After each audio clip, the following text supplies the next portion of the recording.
Hello everyone. Today I will be sharing an audio presentation by an individual who goes by the initials TP. TP is currently a lawyer, but he also served in the Royal Canadian Navy. He has some fascinating information to share about his professional experiences with radar and navigation in the Navy, but I think you'll simply enjoy hearing from a well-educated, genuine person who has simply awakened to the fact that the globe does not hold up to observations and scrutiny. At the end, he emphasizes the forgotten fact that real science is not about believing anything. Instead, real science is based on observations and questions, and that's what Flat Earth is all about. It's a very humble position. Again, if you are a globe skeptic and believe you have important information to share with everyone regarding the Flat Earth, please contact me at tabooconspiracy@gmail.com. Also, if you'd like to hear from other professionals regarding the Flat Earth, I suggest you watch Mark Sargent's playlist Flat Earth Testimony Shows by Subject Matter Experts. Yes, many professionals confirm a flat and stationary Earth. I'll have a link in the description. Anyways, I hope you enjoyed listening to TP as much as I did, and watch for him in the comments, as he did say that he will try to answer any legitimate questions you might have. I was born in the United Kingdom in 1969. And have lived in Canada most of my life. I'm married for 23 years and have 2 adult daughters. I was born and raised a Hindu by force, lived decades as a venomous and mocking atheist, slid into agnosticism for many more years, and within the past few years developed an extremely close relationship to my Creator and God. I don't know who or what God is, or even his real name, and I don't know which religion is correct. I understand God only as a creator who has given me anything and everything I have in life. I don't know much more than this.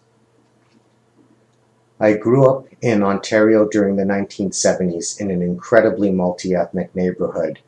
Jews, blacks, French Canadians, Anglo-Saxon Protestants, Turks, Muslims, you name it, our block had it. I can't ever say that I was ever an independent or even forward thinker, even though I did somewhat march to the beat of my own offbeat drum. I graduated from University of Toronto with an honors Bachelor of Science, completing a double major in toxicology and human biology, and a Master of Science in pharmacy. In my undergraduate years, I took all the science, technology, engineering, mathematics, meaning STEM, type classes, including chemistry, physics, and even a course in astronomy. I graduated from law school in the late 1990s, and I've been operating a law firm for almost 20 years. I'm a registered patent agent, and the bulk of my work relates to protecting inventions and technological advancements in Canada, the United States, and overseas markets. I discovered Flat Earth quite by accident almost 2 years ago.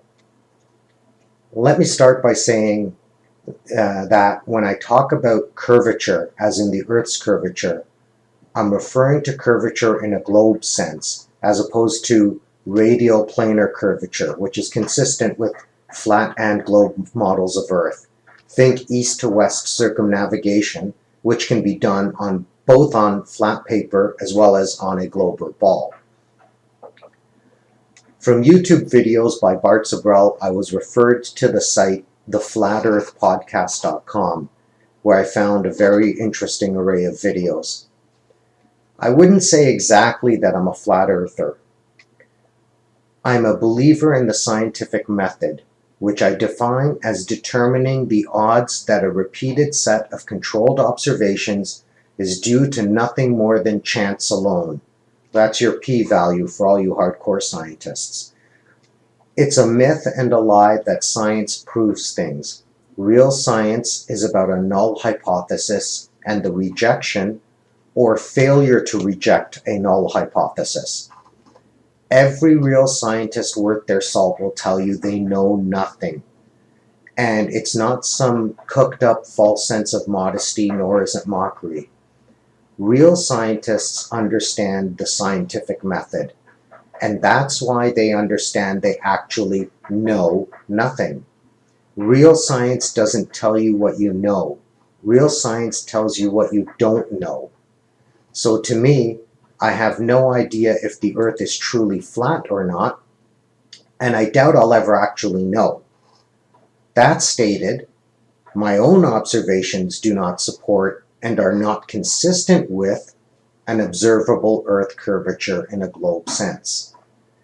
If the Earth does have curvature in the globe sense, the Earth is probably much larger than the accepted mathematics dictates, but again, I don't know. During my life, I was also blessed to serve in the Canadian Navy for 6 years. I was a junior officer, and so in the United States Navy, the equivalent ranks would be ensign, lieutenant junior grade, and I was trained in the bridge watchkeeping trade. A bridge watchkeeper oversees the entire ship while sailing on behalf of the captain. Responsibilities include navigation, conning, anchoring, vessel boarding, and overseeing emergency responses such as fire, floods, and man overboard. Bearing in mind this was more than 20 years ago, I was on what was then called minesweepers, and they were classified as minor war vessels. The bottom line was that if anything happened during the watch in terms of the ship running aground or being improperly placed into danger, it would be the captain and the bridge watchkeeper who would go to the brig. It's this naval experience of mine that relates to the flat Earth question.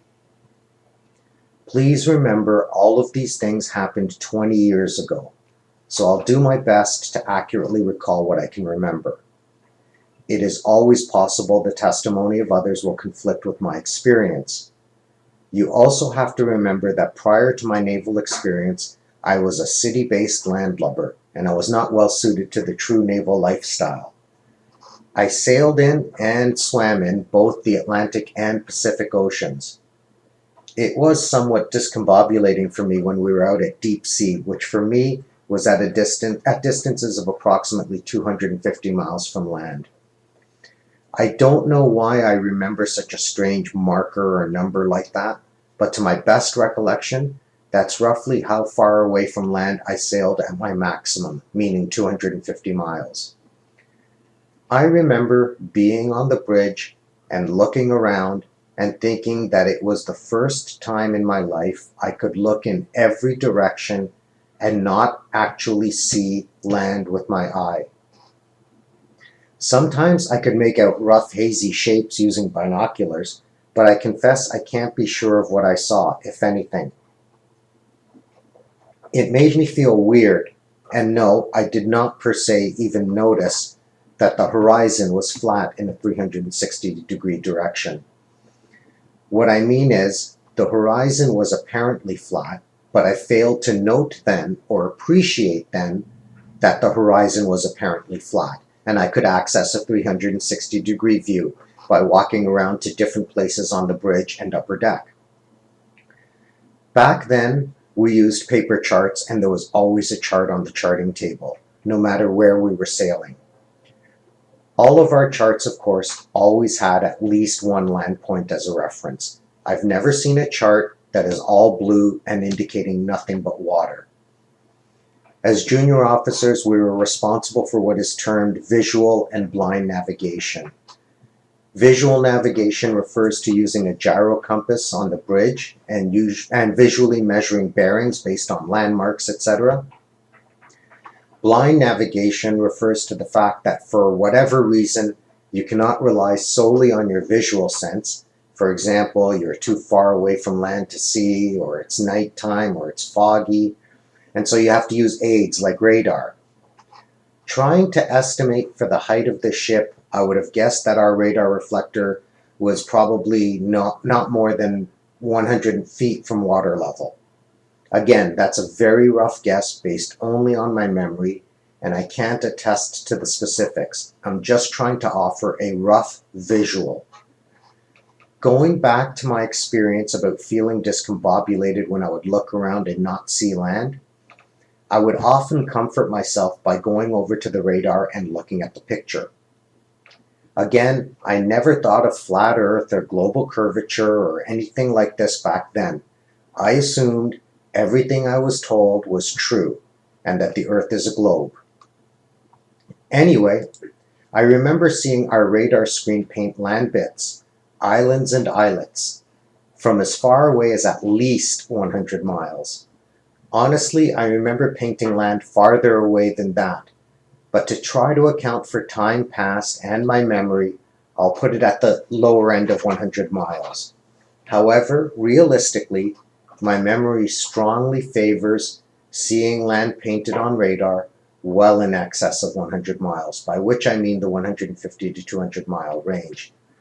The thing is, most of these little islands and islets weren't exactly significant in elevation either.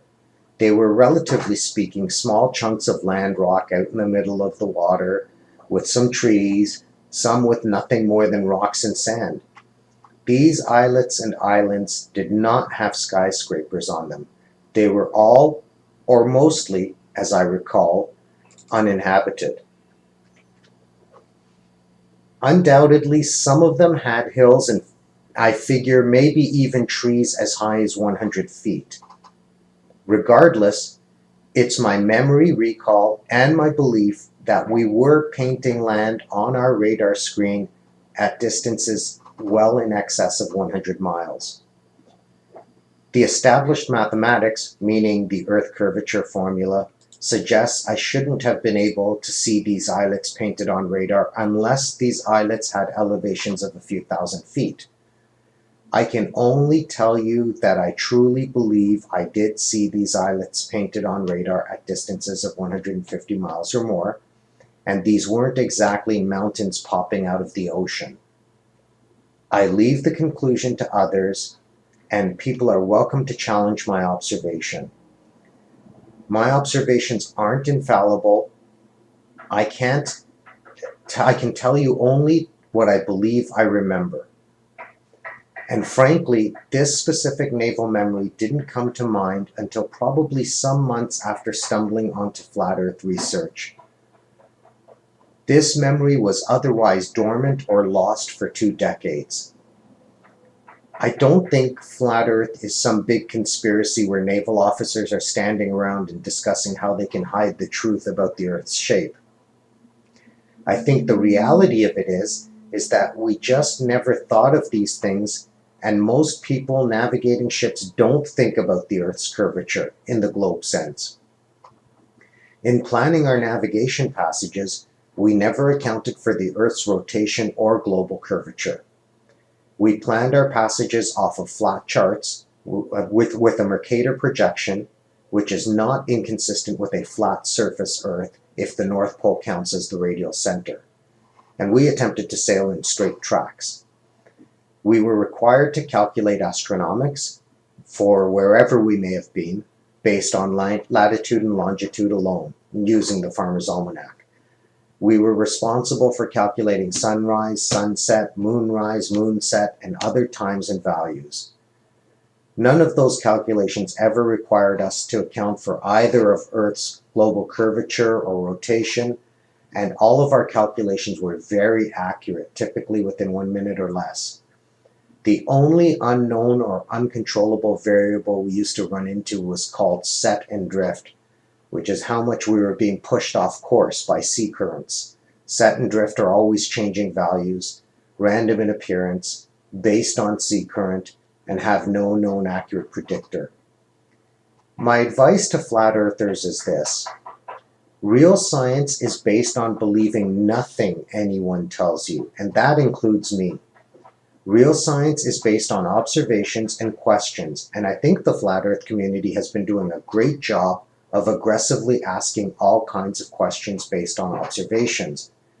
I think it's a badge of honor and victory when flat earth people are ridiculed. If people do not want to discuss observations, especially when their own observations are inconsistent with their previous belief, that indicates someone with a small and closed mind. I've lived my life long enough as a small person with a closed mind. I'm willing to answer questions in the comments section, and I thank you for your time.